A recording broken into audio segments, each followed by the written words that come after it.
আজকের গল্প শ্রীকৃষ্ণ ও সুধামায়ের সত্যিকারের বন্ধুত্বের গল্প। সন্দীপনীর আশ্রমে দুই বন্ধু পড়াশোনা করতেন। একজন ছিলেন ভবিষ্যতের রাজা শ্রীকৃষ্ণ, আর অন্যজন ছিলেন খুবই গরিব কিন্তু অত্যন্ত সৎ ও অভিমান ছাত্র সুধামা। তারা দুজনেই গুরুর আশ্রমে একসাথে পড়াশোনা করতেন, একসাথে খেতেন, খেলতেন এবং সব সুখ দুঃখ ভাগ করে নিতেন। শ্রীকৃষ্ণ তখন থেকেই বুঝেছিলেন সুধামার হৃদয় কতটা পবিত্র এবং নিঃস্বার্থ। সময় কেটে যায়, পড়াশোনা শেষে তারা দুজনেই জীবন আলাদা পথে চলে যায়।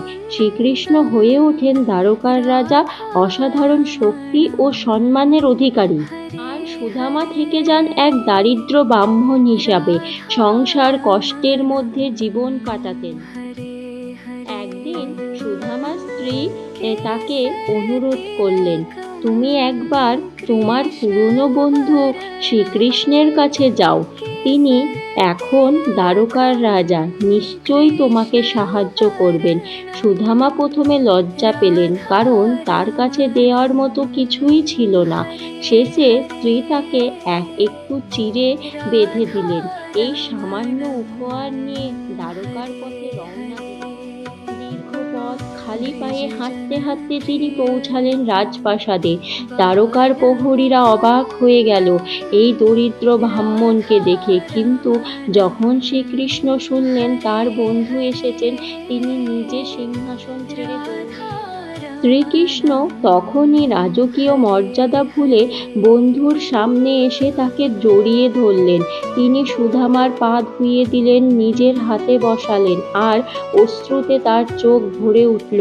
এত সম্মান পেয়ে সুধামা লজ্জায় মাথা নিচু করেছিলেন। শ্রীকৃষ্ণ বারবার বলছিলেন, তুমি আমার বন্ধু, রাজা না, তুমি আমার হৃদয়ের সবচেয়ে কাছের মানুষ।